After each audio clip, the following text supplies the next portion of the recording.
El ataúd de mi padre se hundía en la tierra húmeda de Bilbao como si la ciudad misma lo reclamara de vuelta, y yo, de pie bajo la lluvia que azotaba el cementerio de Armentia, sentí que mi corazón se rompía en pedazos más afilados que los guijarros del camino. Eres una vergüenza para esta familia, Carlos.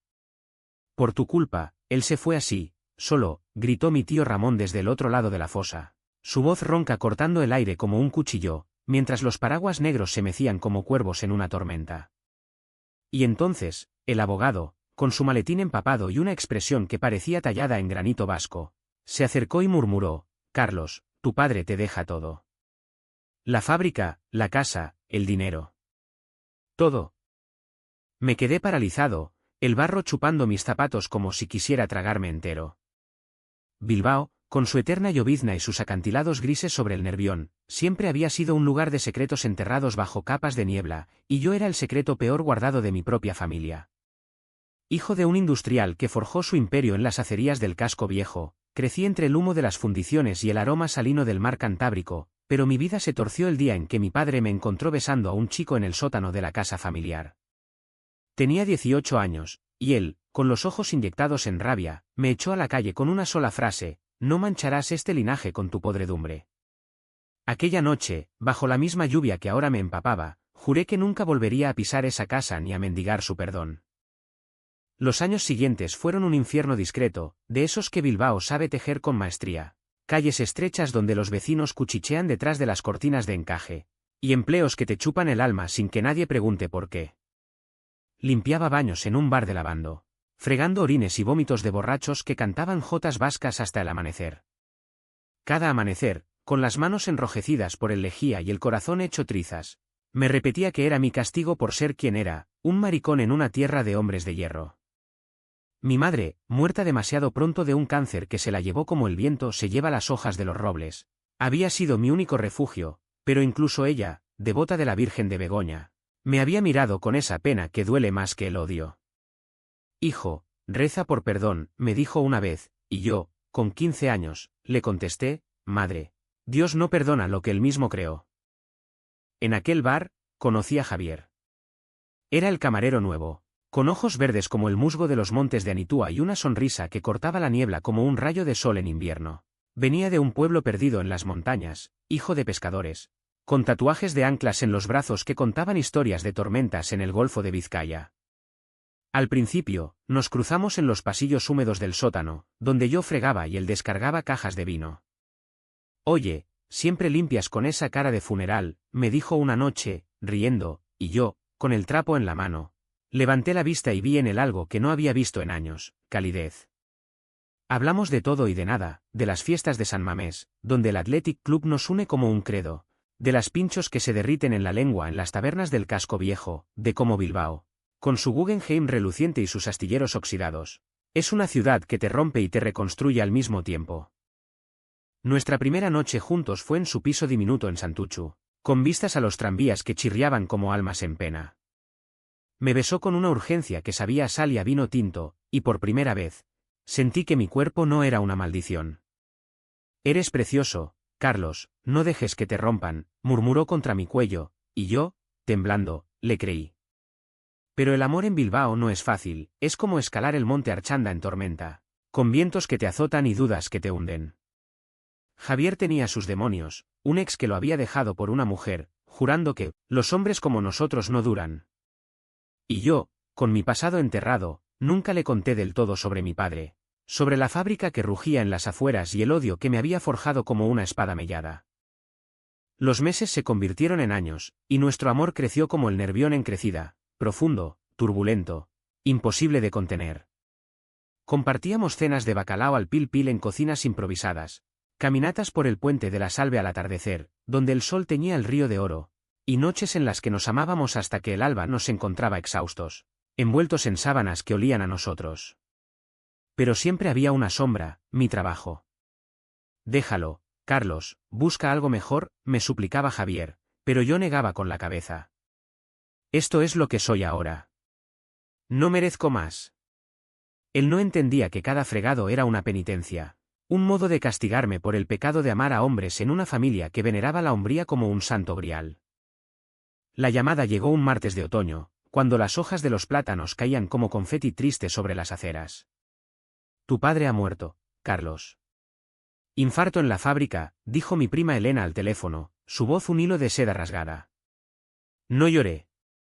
No sentí nada al principio, solo un vacío que se extendía como la niebla matutina. Fui al funeral porque el deber vasco es así, tieso, inquebrantable, como las rocas de la ría. Javier insistió en acompañarme. No irás solo, dijo, tomándome la mano en el coche, pero yo la aparté. Esto es mío, amor. Mi vergüenza. El cementerio estaba abarrotado de primos, tíos y empleados de la siderúrgica, todos con trajes negros que chorreaban agua. Mi padre, el gran don Miguel, yacía en su caja de roble, con la misma expresión severa que recordaba de niño. Ramón, mi tío, el hermano menor que siempre envidió el trono de mi padre, me miró como si yo fuera un perro callejero. Vaya, el hijo pródigo regresa. ¿Cuánto tiempo limpiando mierda para pagar tus vicios? Sus palabras me golpearon como un puñetazo, pero me mantuve erguido, el barro subiendo por mis pantalones. Javier, a mi lado, apretó los puños, pero le pedí con la mirada que se callara. Entonces vino el abogado, el viejo señor Zubizarreta, con su acento de Deusto y su paraguas impecable. Nos reunió en la sacristía de la iglesia de San Antón, un lugar húmedo que olía a incienso y a secretos.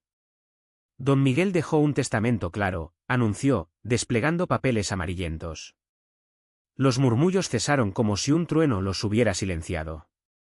Todo pasa a Carlos. La fábrica siderúrgica Euskal Herria, la mansión en Leioa, las cuentas en el Banco de Bilbao. Nada para los demás herederos. El silencio se rompió en un caos de gritos. Ramón se levantó como un toro en la plaza de toros, rojo de ira. Esto es una broma. Ese maricón no merece ni las migajas. Miguel estaba loco al final, senil. Mi prima Elena sollozó, acusándome con los ojos. Papá te odiaba, Carlos. ¿Qué hiciste para comprarlo? Yo mismo no lo creía. Mi padre, el hombre que me había desterrado, ¿me dejaba todo? Javier me miró, sus ojos verdes llenos de preguntas, pero yo solo podía oír el eco de aquellas palabras. Por ser gay. El mundo se inclinó, y por un momento, vi a mi padre no como el tirano, sino como el hombre roto que quizás siempre fue, escondiendo sus propias grietas bajo el yugo del orgullo vasco. Aquel día, saliendo del cementerio, la lluvia se convirtió en diluvio, y yo caminé solo hacia el puente colgante de Portugalete, con Javier siguiéndome a distancia. El Nervión rugía abajo, negro y furioso, y por primera vez en años, sentí que mi vida no era solo fregadero y soledad. Pero también supe que esto era solo el principio. La herencia traería tormentas peores que cualquier galerna del Cantábrico. De vuelta en el piso de Javier, el agua goteaba de mi ropa formando charcos en el suelo de madera astillada, y él me envolvió en una manta mientras preparaba un chacoli caliente con miel, ese brebaje que en Bilbao cura todo, desde resacas hasta almas rotas. Cuéntamelo todo, Carlos. ¿Por qué tu padre te dejó eso? ¿Sabía? ¿De nosotros? Su voz era suave, pero había un filo en ella, como el de un cuchillo de cocina que no se afila lo suficiente. Me senté en el sofá raído, mirando por la ventana como las luces de los astilleros parpadeaban en la noche, y por primera vez, le conté la verdad completa, el beso en el sótano, la puerta cerrándose de golpe, los años de silencio rotos solo por tarjetas postales que mi padre enviaba a Navidad, firmadas con una mano temblorosa que nunca mencionaba mi nombre. Javier escuchó en silencio, sus dedos entrelazados con los míos, pero cuando terminé, soltó una risa amarga. Ese viejo cabrón te echó por ser quien eres, y ahora te da un imperio. ¿Qué juego es este? ¿Redención póstuma o una trampa para jodernos? Sus palabras me dolieron más que el frío que se colaba por las rendijas. No lo sé, Javier. Pero es mío ahora. Nuestra chance de salir de esto. Él se levantó, caminando de un lado a otro como un león enjaulado. Nuestra. Claro. Porque ahora eres el heredero, el señor de la fábrica. ¿Y yo? ¿Sigo siendo el camarero que te folla en las sombras? Aquella noche dormimos espalda con espalda, el espacio entre nosotros más ancho que el Bilbao viejo. Los días siguientes fueron un torbellino de abogados y reuniones en despachos con vistas al Guggenheim, ese tiburón de titanio que devora el pasado industrial de la ciudad. Zubizarreta me explicó todo. Mi padre había reescrito el testamento 6 meses antes de morir, borrando a Ramón y a los primos, dejando solo mi nombre. Dijo que eras el único con agallas para salvar la empresa, murmuró el viejo, con un guiño que olía a coñac. La fábrica Euskal Herria, con sus hornos rugientes y sus 500 obreros, estaba al borde de la quiebra por deudas y competencia china, pero era un legado, acero vasco, forjado en fuego y sudor. Acepté, no por orgullo, sino porque por fin podía dejar los baños atrás.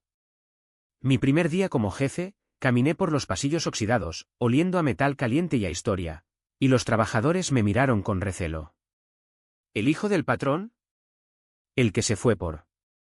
Ya sabes, susurraban, pero yo levanté la barbilla. Soy Carlos. Y esto es nuestro. Javier, sin embargo, se distanció. Empezó a llegar tarde del bar, con olor a cerveza y a mentiras. Tengo turnos extras, decía, pero yo veía las marcas en su cuello, rojas como las banderas de los independentistas en Astenagusía. Una noche, lo confronté en la cocina, con el vapor del marmitaco subiendo como humo de interrogatorio. ¿Quién es él, Javier? ¿Otro como yo, que te hace sentir menos sucio? Él negó, pero sus ojos lo traicionaron. Es solo un amigo, Carlos. Tú estás cambiando. Ahora eres el rico, el que manda. Yo no encajo en tu nueva vida. Sus palabras fueron un puñal, cambiar. Yo solo quería salvarnos, comprar una casa en Gecho con vistas al mar, viajar a Madrid para ver un musical sin escondernos. Pero él vio traición donde yo veía esperanza. El primer conflicto estalló en la junta familiar, en la mansión de Leioa que ahora era mía. Ramón llegó con su abogado, un tipo seboso de Vitoria, y una carpeta llena de pruebas, fotos borrosas de mí con Javier en un bar de Zorroza, sacadas de quién sabe dónde. Mira esto, Carlos. Tu padre se revuelve en la tumba. Eres un degenerado, y esta herencia es una afrenta a la familia. Renuncia, o te arrastraremos a los tribunales por inmoralidad. Elena, mi prima, sollozó dramáticamente, pensé que eras familia, pero eres una plaga. ¿Qué diría la abuela, devota de la Semana Santa? Me quedé helado, el salón con sus tapices vascos y su chimenea crepitante convirtiéndose en un tribunal de la Inquisición moderna. Javier, que había insistido en venir, se levantó, basta. Carlos es más hombre que todos vosotros juntos. Ha limpiado vuestra mierda literal por años, y ahora lo pisoteáis por amar como ama. Pero su defensa sonó hueca, porque esa misma mañana lo había visto salir del piso con una mochila, murmurando algo sobre necesitar espacio. Aquella noche, solo en la mansión vacía, encontré la carta. Estaba en el escritorio de mi padre, escondida bajo un libro de Sabino Arana, el padre del nacionalismo vasco. Hijo mío, decía con letra temblorosa, te eché por miedo, no por odio. Temía que el mundo te rompiera como me rompió a mí. Tuve mis secretos, amores que enterré en las minas de Somorrostro. Esta fábrica es tuya porque eres fuerte, como tu madre. Perdóname. Lágrimas cayeron sobre el papel, saladas como el agua del Nervión. Mi padre, gay reprimido en una era de dictadores y misas obligatorias, había vivido su propia penitencia. Llamé a Javier, sollozando, ven, por favor. Hay tanto que no sabes. Pero su teléfono sonó en vacío, y supe que el abismo entre nosotros se había ensanchado. Los rumores se extendieron como la viruela por Bilbao, el heredero maricón, el escándalo en Leioa. Los periódicos locales, esos chismosos con acento de Radio Euskadi, publicaron titulares velados, hijo pródigo regresa con sombras del pasado. En la fábrica, huelgas estallaron, obreros leales a Ramón sabotearon turnos, gritando fuera el sodomita. Tuve que enfrentarlos en el comedor, con el olor a sopa de alubias y rabia flotando. Soy vasco como vosotros. Lucharé por esta tierra, por vuestras familias, grité, y algunos asintieron, pero otros escupieron.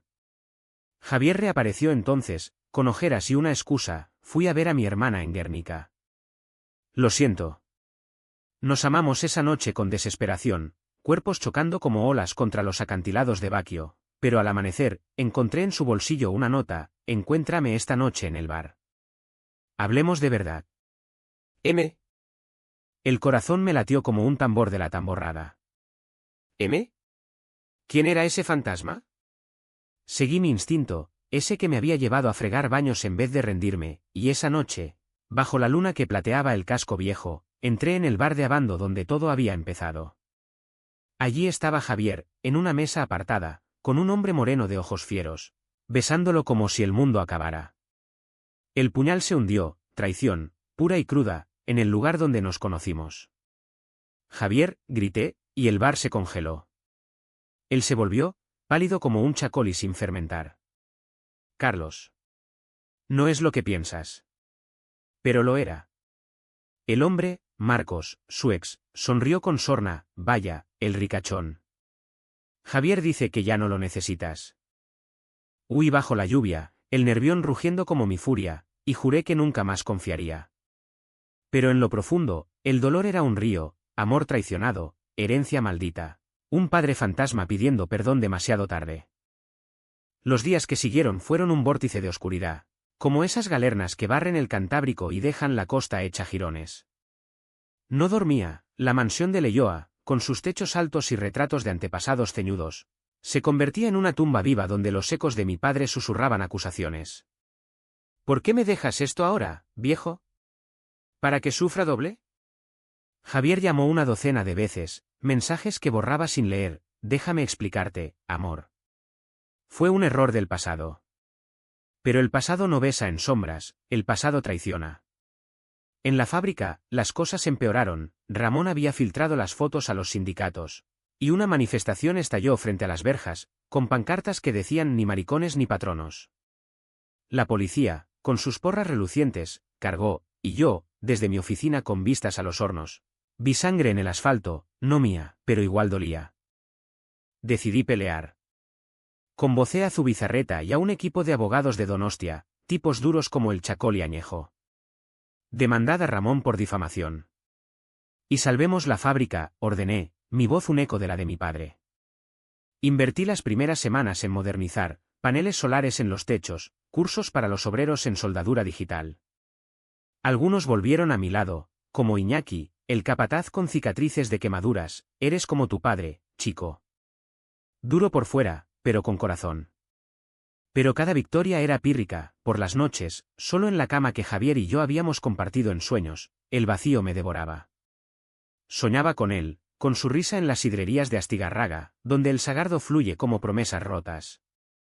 El Alto Trao llegó en la Nochevieja, cuando Bilbao se viste de luces y fuegos artificiales sobre el río.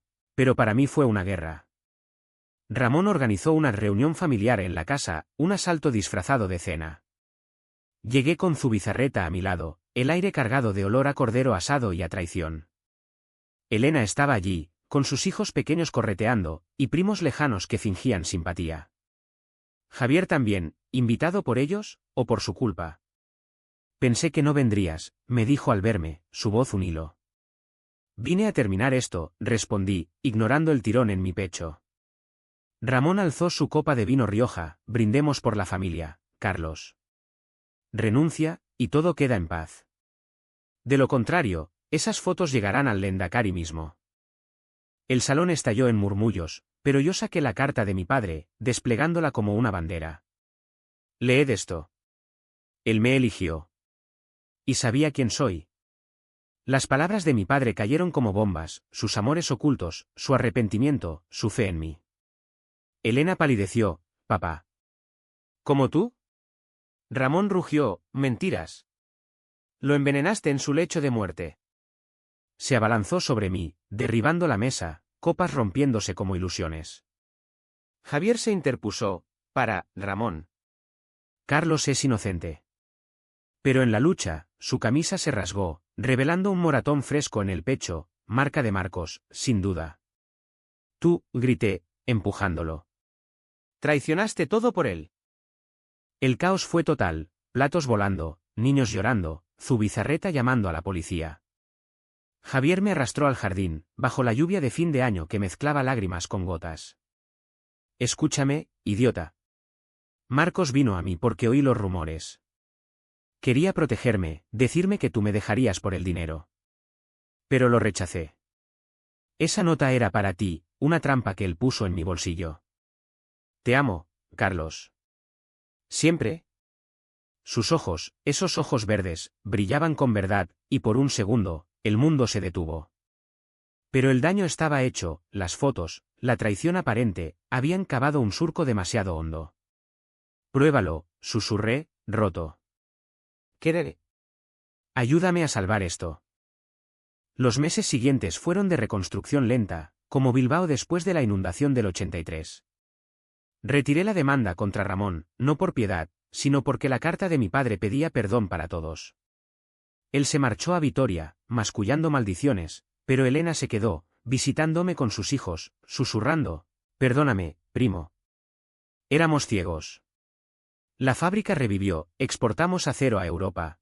Creamos un taller para jóvenes LGBTQ y en el casco viejo, un faro en la niebla. ¿Javier y yo? Nos curamos a golpes.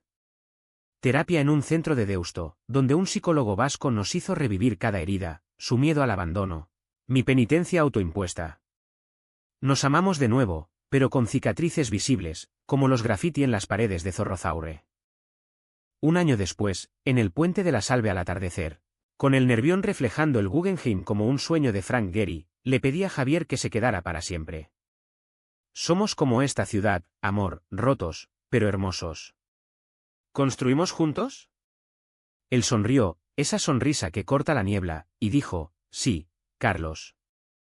Por Bilbao, por nosotros. No fue un final de cuento, hubo más tormentas, más dudas. Pero en esa orilla del río, bajo un sol que por milagro no llovía, supe que la herencia no era el dinero, sino el coraje de amar sin cadenas. Y así, fregando baños por años por ser gay, encontré no solo un imperio, sino mi alma. En Bilbao, donde el acero se dobla pero no rompe, el corazón late más fuerte.